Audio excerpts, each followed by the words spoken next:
Well, let's make the most of the time that we have here together. So, as I mentioned before, I'm one of the Tergar guides. I'm the one of the co-founders of the Tergar Medicine Group, and we've been working with the Joy of Living curriculum here on the ground for about 15 years now. And I can speak from personal experience that I think what you're embarking on is time really, really well spent. And it's foundational for really anything that we may do on the meditative path. And it's a delight. I really appreciate you all being here and taking the time out of your day to do so. So let's begin with a short meditation practice. And you can do so with your eyes open or your eyes could be closed. And then whether your eyes are open or closed, take a moment to feel the floor beneath your feet.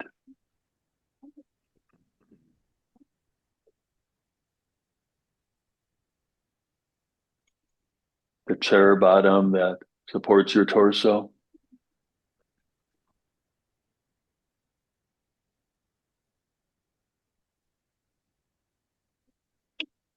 The chair back that contacts your back.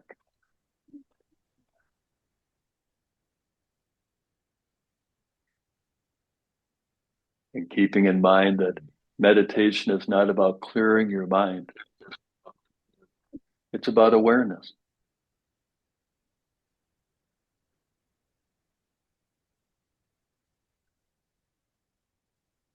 Aware of any sensations related to the floor beneath your feet,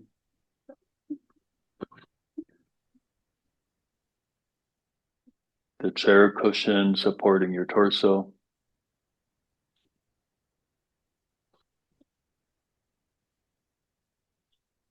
the chair back that supports your back.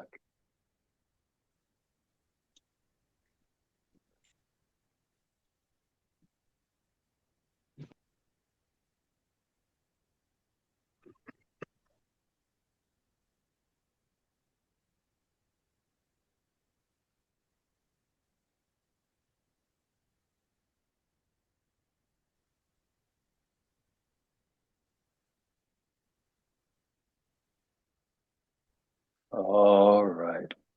If you closed your eyes, now open your eyes.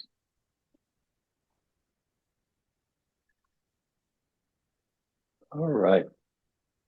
So let's take a moment and in the chat, if you could share, if you have challenges in maintaining your practice, what are some of those challenges?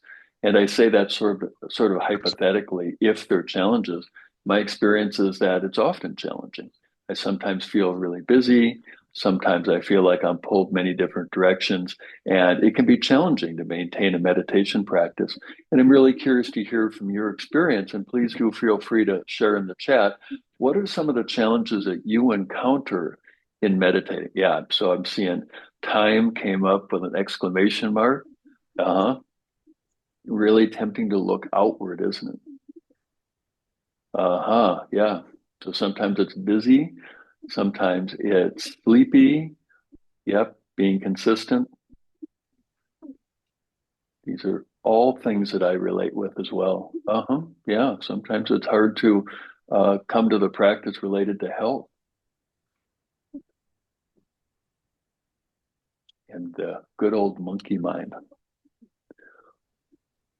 Well, as you continue entering Yeah. into the chat what some of your challenges may be, it's one of the reasons that we do this online program. And it could be entirely asynchronous. You could watch videos, you could read documents about meditation. But in our experience and in many different educational contexts, we find that that isn't quite enough. And in my field, and so a lot of my work is in the realm of fitness and athletic training, what we know is that the biggest predictor for people staying with a fitness routine is that they do it with other people. You can educate people and tell them why it's beneficial. Within about 8 weeks, about 60% of people have fallen away. You can actually motivate people with money. You can pay them. I will pay you $20 per workout if you'll come and work out. And the same result, after about 8 weeks, the majority of people have fallen away. Really, the only predictor for staying with any kind of fitness routine is going to be doing so with a group of people. And what we're doing here with meditation is not the same as physical fitness, but the human condition is the same. And so having a group of people, having a cohort is strongly predictive of staying with a meditation program. So one of the strongest recommendations, I'd say, for being part of this cohort and joining in is for that consistency and that support. And you may be thinking there are all these little boxes on my screen, and I don't know any of these people where they, headquartered out of. But what we found is that coming online does form a sense of community. And that sense of community can be really helpful in supporting, developing, and maintaining a regular meditation practice. So, in addition to that consistency and that support and that community connection, it's really common that questions crop up. And so, having discussions and the opportunity to ask questions has been shown to be really appreciated by people. And you might think, well, I could write an email, I could ask my questions, I don't need to show up to these particular groups. But another thing we found is that in coming together in these groups, it tends to reduce the barriers of entry to ask questions. Or maybe they're questions that you hadn't even really thought of, and you hear somebody else ask and go, oh, yeah, that's not entirely clear to me. I'm wondering that same exact thing too. The other benefit for these discussions in the Q&A is when we listen to other people, we get a chance to see the world through their eyes. And so when we do small group discussions, it can be really tempting to centralize, what am I going to say? But rather, what's really important is to hear what other people are saying. We get to see things through a different lens, and that can also help clarify things too, or maybe reveal the question that you had that you didn't even know that you had. So the live guidance and the Q&As are really important. Relatedly, we have the chance to take a look at how do we apply this in daily life. So Mingyur Rinpoche oftentimes will talk about view, meditation, and application. So the view is that we all are imbued with basic goodness. Now, it may be pretty far beneath the surface. It may have obscurations over it, but we have that basic goodness. And the meditation is to recognize that basic goodness and ultimately in time to stabilize that recognition. Then the meditation is what we tend to focus on, whether it's a formal meditation or informal meditation or active meditation. It's really important. It's foundational, but it's not by itself complete. Where it becomes complete is application. And application is whether it's how you interact with the barista when you get the morning coffee, maybe when your cat is meowing,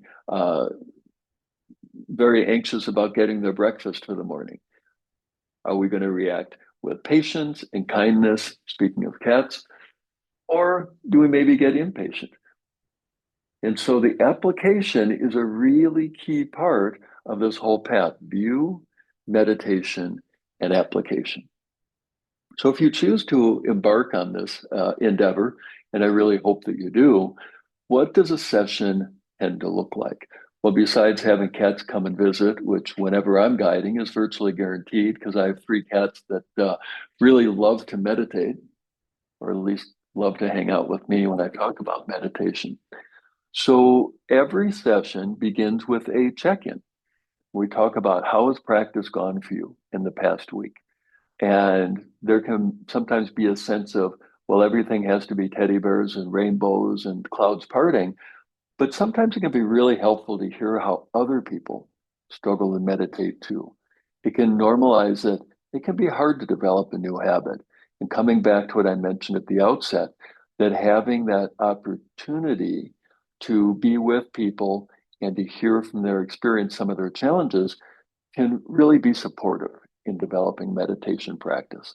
The other element that we do in addition to the check-in is like we did already today, we do a guided meditation. Every session has at least one guided meditation, sometimes 2 or more guided meditations. So we have a check-in, we have the guided meditation, and then pretty much every session is going to have some sort of small group sharing. And as I mentioned a little bit earlier, chance where you can hear from other people what it is they're working with, what it is they may be struggling with, what questions they may have, what insights they may have had. And then along with that group sharing is going to be the opportunity for Q&A. And then the guides, whether it's me or some of my colleagues, plenty of time for us to weigh in. And what I find when I guide these sessions is very often people have really insightful questions, and it can be helpful to talk to somebody who's been doing this a long time, whether it's me or my colleagues, and then different suggestions and how to put this practice into practice in the life that you lead, whether it's with your family, at work, in traffic, or feeding your cats in the morning. So those are some of the elements that you'll find in these meetings, in these gatherings. Now, before I talk about what can be useful in showing up to these gatherings, and we're going to do a significant amount of time for any questions that you may have, it's normal to feel that you're behind. And I want to say that in advance of talking about what to do in terms of the readings, what to do in terms of engaging with the videos, because it's the most common thing I hear from people that could be a barrier or an impediment to engaging with this process. Sometimes people stay caught up with the videos and they've done all the readings and they come to every session absolutely ready to jump right in and contribute. But truth be told, I find that that is the minority. But the majority of the time, we're going to have all sorts of great intentions. We embark on a program like this, fully expecting we're going to stay completely caught up 100% of the time. And that's not always the case. And so I just want to normalize from the very outset that if you choose to engage in this path, again, I hope that you do, and you get behind, it's no problem whatsoever. That even if you don't watch the videos, even if you don't do the readings, that simply by being here, the small group discussion, the Q&As, the ideas for application, that can be a value added. Now, all that being said, that many people get behind, and it's no problem whatsoever if that is your experience. In the ideal world, it's really great before these meetings that you've had a chance to watch the videos. And so in general, Mingyur Rinpoche will do a teaching. In general, there's going to be one of the guides who's going to be doing some sort of commentary based on what the video teaching may be. And then in addition to that, then there's going to be some sort of reading, whether it's from Rinpoche's book, The Joy of Living, or from his book, Joyful Wisdom. There's almost always some sort of reading that's going to accompany engaging with the videos. And so engaging with those materials, with those assets in advance of the meeting is going to be all the better. In addition, in the platform, there are going to be suggestions for what to practice and how long to practice it. So life gets busy. Maybe on any given day, you'll find, I don't have time to practice. That's normal. But we're going to give you some concrete suggestions on how to develop the habit of meditation. And we're going to lean on the science quite extensively. You may already be familiar with how much Mingyur Rinpoche leans into the science, whether it's with Cortland Dahl or Richie Davidson or any of the other collaborators that Rinpoche works with. He is a very unique being in that he's steeped in this tradition. His mission is to bring the ancient wisdom of meditation to the modern world. And those aren't just words. He's bringing this ancient path using science to bring it forward to all of us so that we can learn how to meditate. So part of that science is that we're getting a better and better idea how to develop a habit. And we use some of the science of habit formation to support developing the healthy habit of meditation. So you have the teachings, then the meditation practices, suggested practices, and then as I've mentioned a couple times already, how could you apply this in daily life? So just a brief sidebar before I come back to some of the rest of today's scheduled curriculum is we have formal meditation. That's what most of us associate with a meditation practice. I'm going to sit in a chair or sit on a cushion. I'm going to be here 5, 8, 10 minutes, whatever it may be, and sit formally. That's assuredly part of the path. There's also going to be active meditation where you may be vacuuming the house, but you're doing so with awareness. And that's what's called active meditation. You could be meditating while you're working out, while you're doing the dishes, while you're feeding the cat, whatever it may be. That's what's called active meditation. And then we have informal meditation. We're embedded throughout your day, moments of awareness. And what we're finding in the science is that they're all really important. Formal meditation, yes, it's foundational, it's really important. But the active meditation is showing to have a lot of the same benefits. And I find that really freeing that if you feel like, how in the world am I going to find enough time? I want to get out for my walk. I need to do these things. Well, what you can do is you can layer your meditation on top of those other activities and receive many of the same, if not all of the same benefits as the formal practice. And then microdosing matters. Little moments of awareness throughout your day, some to be really important. And so this is all to say, coming back to what I was mentioning previously, if you feel crunched for time, you can still get a lot of the benefits of meditation. If you feel that you're falling behind, you're not doing your formal meditation, you can still do those informal practices or maybe do an active practice and still keep up with learning the material, even if you don't have time to sit on the cushion or sit on the chair. So I'm just going to check in the chat here. So are there any basics or prior knowledge needed to join these sessions? Short answer, no. It's optimal if one has done the anytime, anywhere meditation program, which gives you the overview of the Joy of Living's 1, 2, and 3, but that's not a prerequisite.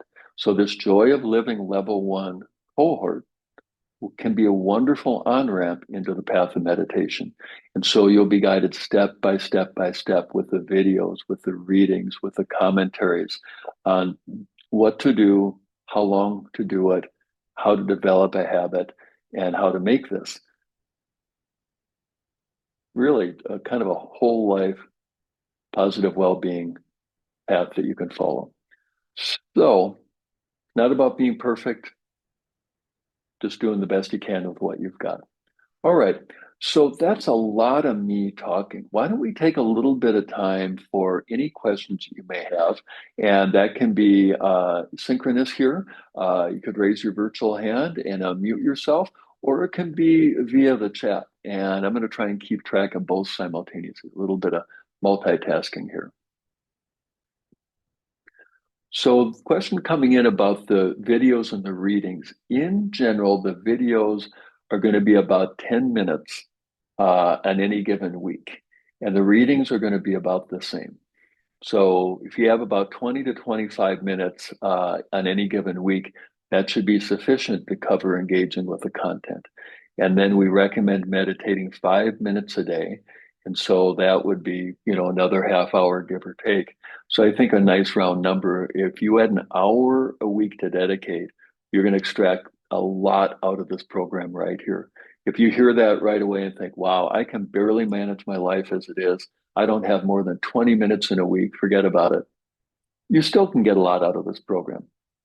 Coming to these events, engaging with the discussions, there can be a lot of benefit to that. And then moments of awareness throughout your day, that informal practice, really adds up, really can be quite beneficial. So super question. So I see another in the chat, but Catherine, let's turn to a synchronous question. If you can unmute yourself. Thank you. And thank you for being here. I have I've had a meditation practice of varying types over the many years since for about 53 years. And then about 4 years ago, and it was actually when my husband passed away, I just quit meditating. Hmm. I was sure I would totally like immerse myself in it. And the last thing in the world I wanted to do was sit down and meditate. Hmm. Now, I consider myself to have a pretty meditative life, Hmm. active meditation, washing dishes. Mostly mine's folding laundry. I love to fold laundry. It's very meditative. Um, it seems like, and part of my interest in this program, in addition to just my love of Mingyur Rinpoche is it seems like would be to do these cohorts and commit to one, it would just be a wonderful reset to Hmm. just reestablish my connection to my internal spiritual life. And how can you speak to that a little? Yeah, Catherine, I really appreciate your candor in sharing with us. And I think your intuition is right on. That it sounds like you've had a long history of meditation. You've really derived a lot from it. And, after this terrible loss, it's been hard to get back into the practice. And having a group of people in which to share the path with can be really supportive. Yeah. And I remember one of my teachers, Tim Olmsted, and he had lived in Nepal for, over a decade and was so steeped in meditation. It was like his whole life. And what Tim said is he said the joy of living level one is about 70% of everything I learned. And I've meditated for about 30 years before I even met Mingyur Rinpoche. And I Mhm. took the joy of living level one and it knocked my socks off. Yes, And I ended up taking this course. I took it 7 times because every time I heard something a little bit different. sure, So, sure. Catherine, I think you're in the right place, and I think you'll derive a lot of benefit and be able to contribute a lot to our conversations. Thank you. Yeah, I do the Monday night thing with Tim Sangha. I've been doing that for a couple years, and I've heard him talk about this so much. I sort of something clicked the last time he brought it up, and I was like, I think I need to check that out. So thank you Yeah, very, very much. I really yeah, appreciate it. yeah. Thanks, You're welcome. Thanks for being here. of course.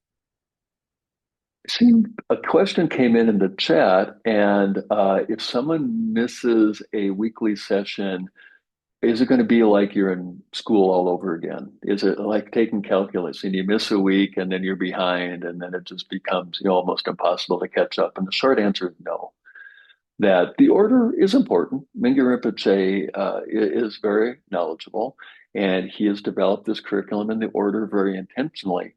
But the way this course is laid out is that if you show up, whatever capacity you have to engage with the content, you will be ready for the next week. And let's just say, hypothetically, maybe you're traveling for business, maybe you have a sick kid, and you can't do anything on any given week.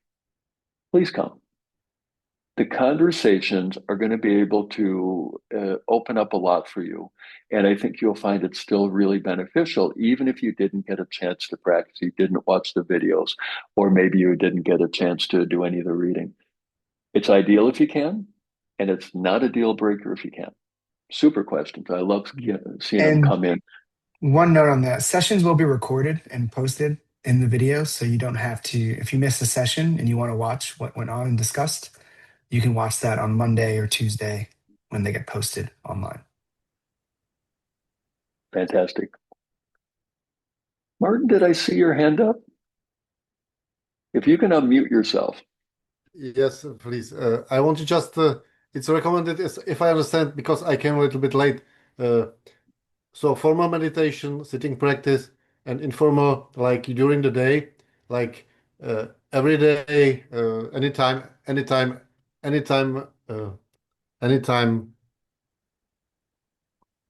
anywhere, anytime meditation. So it Exactly. means on the bus station or driving car or anything. Is it some time what is recommended for example, I don't know, 20 times or 50 times or Or is it just on your own selection, or I don't know. If it's something like 10 seconds or 15 seconds, or is it only on my own instinct how long Yeah. or not? Well, Martin, that's an insightful question because it's some of what we talk about. And some of the science behind habit formation will sometimes talk about habit stacking. And so, one of the ways to develop a new habit is to attach it to a habit that you already have. So, we all have things that we do each day, every day. I think almost all of us brush our teeth a few times a day. I think all of us throughout the day, we're going to touch a doorknob. And so to think about what are some of the things that you do each day, every day, that normally are done in unawareness. And then letting each of those activities be an invitation to be aware of what you see, what you hear, what you feel in your body, the thoughts that may be in your mind. And so this will be, I think, really fun for all of us is to think about, well, what are those things? And then can you, let's say, for example, it's about every time you touch a doorknob, a moment of awareness. So, Martin, that might be 100 times a day. It might be 4 times a day. We're not going to say it has to be this many times per day. Yes. We're going to leave it to you to figure out what's going to work best. But Oh, we'll be talking a is bit it about true? that. Yes, there is only one selection. You are aware or you are not aware. So so maybe we should be aware all the time. It's right, but sometimes the work is so it's difficult sometimes. So maybe I mean meditation like if you are resting. For example, you have a pause in a work, and so you focus on some object like sense perception or something. But yes, during the activity also, like washing dishes or anything. But if you have, for example, uh, too many people, too many interviews and like this, so what to do in that? It's just work. It's hard to do meditation, or if I understand it well, or if there is some misconception what I Mhm. told. Yeah. Well, I think these are wonderful questions coming up. And if we go back to view meditation conduct, so view is probably the most important part of this curriculum. And that view is we all have basic goodness. And by association, we all have awareness. So we don't have to make awareness. We don't have to create something out of nothing. Yeah. We recognize that which we already have. And so whether it's that gap in the meeting to just take a moment to feel the floor beneath your feet, to feel the Yeah. chair contacting your body, whether that's a tenth of a second or 15 seconds, it honestly doesn't really matter. There's that old saying, drop by drop fills the bucket. Yeah. And with awareness, drop by drop fills the bucket. So we're not going to say that you have to be aware 18 times a day or anything like that. We're Yeah. going to invite you, how do you stack this habit on top of what you already do in your life? And maybe it could be as simple as in the meeting or between meetings, I'm just not going to pick this thing up and I'm just going to take a moment to breathe. That's a Yes. powerful practice. Yeah. So Okay. these are great questions Thank you. coming in. I think I'm going to go to the chat here. And this is a really great question. I don't know if you all can see it. How does this program help to change the mindset of always doing mentality? Well, it comes back to the view that Rinpoche oftentimes uses the image a bird returning to its nest. So the bird makes a nest, the bird flies away to go get food or whatever it's going to do, and then it always wants to come back to its nest. So the image that Rinpoche uses is that our true nature is what we want to return to. Now, we may fly away from our true nature and get very, very busy with things, but our true nature is that calm, it's that compassion, it's that wisdom. That is our true nature. So rather than trying to insert something that isn't there or not natural, we practice connecting with that which has always been there and then over time expand how much we're inhabiting that state of awareness. So I have a very similar tendency. I think I'd be curious to hear how many of you feel that you're always doing in your life. I'm curious to see a raise of hands, that you're just like from one thing to the next, to the next, to the next. Okay, I'm seeing more than a few hands going up. And so you're in the right place. You're in the right place to work with this. We're going to give you a set of very concrete tools. And how do you work with the doing, doing, doing? And our approach is not, well, just stop doing everything and go find a cave in the mountain and meditate, problem solved. I don't know about you all, but I have a job, I have a family, I have a household, I have all these things that I have to do. So I can't just check out and stop doing things. But the beauty of what Rinpoche teaches us is that we can be aware in the life that we lead. We don't have to stop that life. We can just bring more peace into the life that we lead. So, Jesus, it's a great question. And I think you'll find that we will offer you a lot of strategies in order to work with that, not finding a cave and disconnecting from the life you lead or dropping all your responsibilities. And so, a great question coming in from Greece. What time of the day the cohort meetings are scheduled? I'm going to kick that question over to Chase. I think he has a better sense of the logistics. And so we'll wait for our Zoom host to give us a good answer for that. I know everything is recorded, and in general, the meetings are in the morning, so I'm in the States. And our morning meetings tend to be afternoon meetings for people in Europe. But I'll let Chase speak to that more directly. Yeah, I believe this cohort is July. It's every time at this time, so noon to 1:15 Eastern.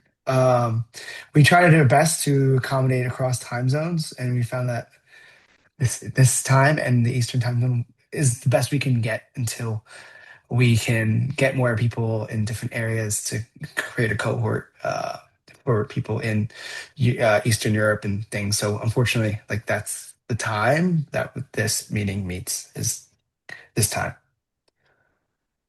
Great questions. Any live questions? I see a couple more in the chat. I want to get a little airtime here for a moment. Anything synchronous coming up?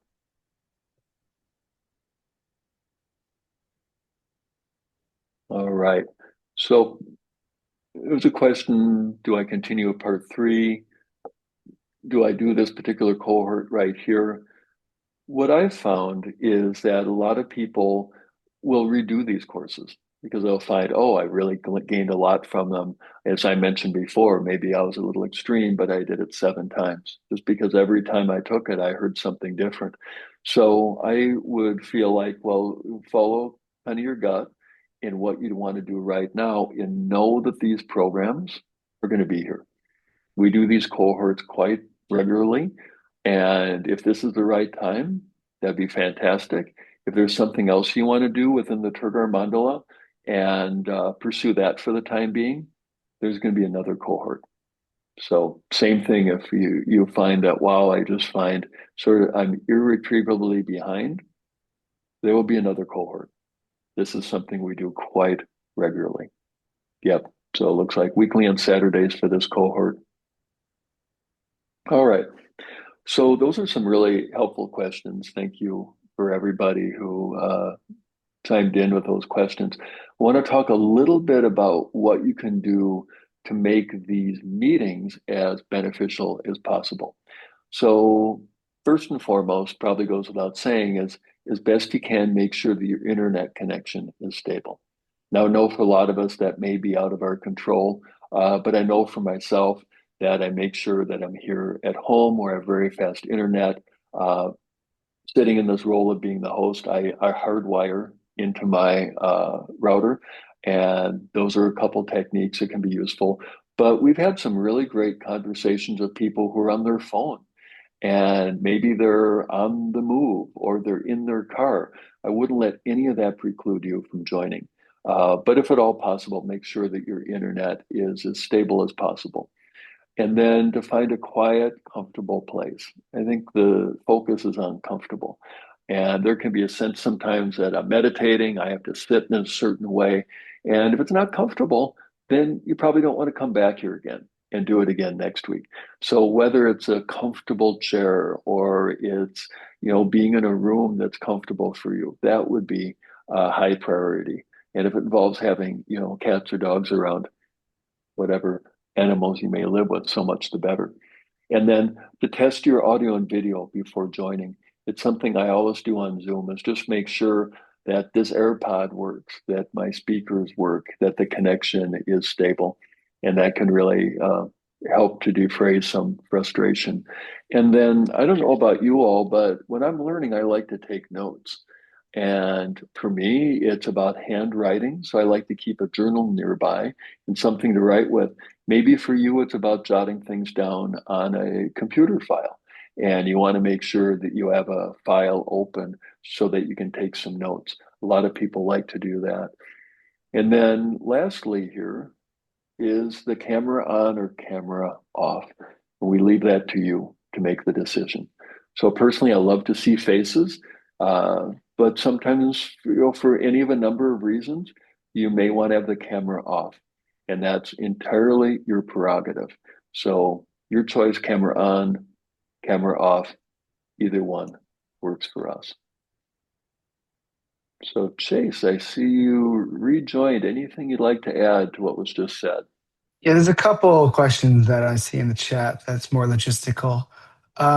So the cohort is almost around 6 months. It goes through one lesson or module a week. And how we schedule it, so level one, and then it will go to December, and then we have it scheduled to wait about a month, and then the schedule level two would start. So you could progress. We just did our first inaugural level one to level three in a year and a half time, that someone who joined a cohort in level one made it all the way to level three. That actually is wrapping up in like a couple weeks, so it's been great.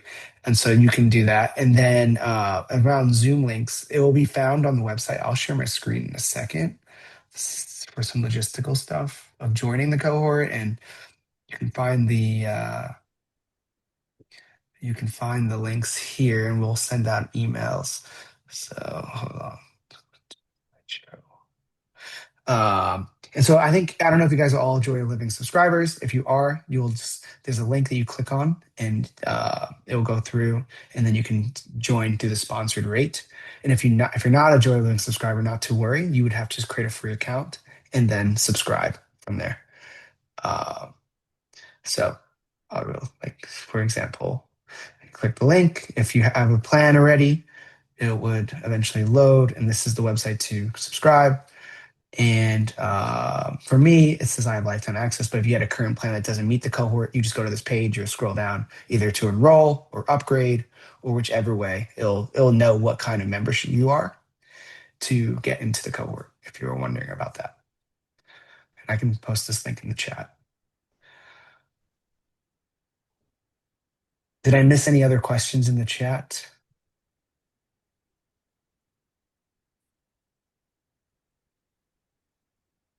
Excellent. Yes.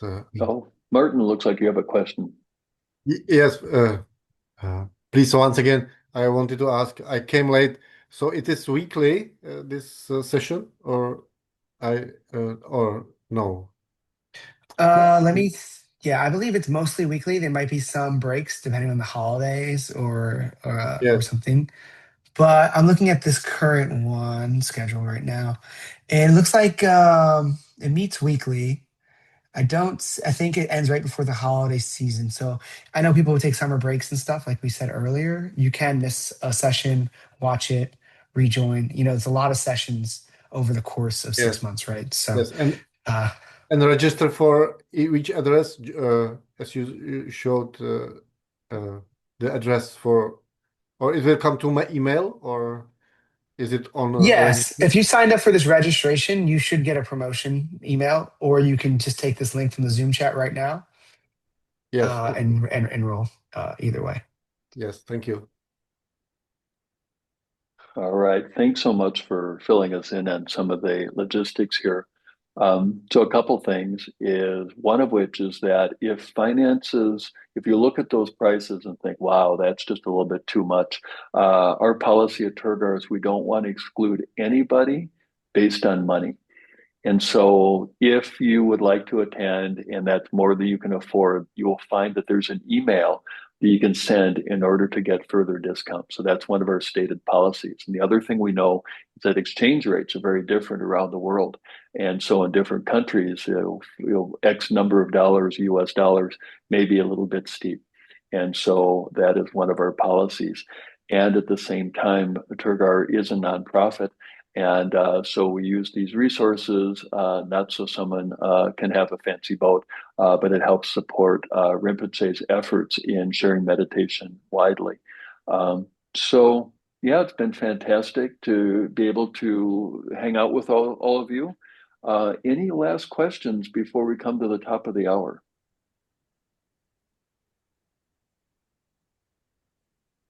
Yes, it looks like Saturdays will be the weekly session for this particular cohort. And we're a revolving team of guides. And if you choose to be in this cohort, I'll probably see you every 3 to 4 weeks as we rotate through with the different personnel. So coming full circle, again, apologies. The late start today is not representative of what we do at Tergar. It's the first time it's ever happened in my 15 years with the organization. So we're going to do a little sleuthing on the back end to try and figure out what happened. But I want to give a big shout out to Chase, who was thinking on his feet and got this meeting open for all of us. And I see a hand up. Jesus, if you can, unmute and ask your question.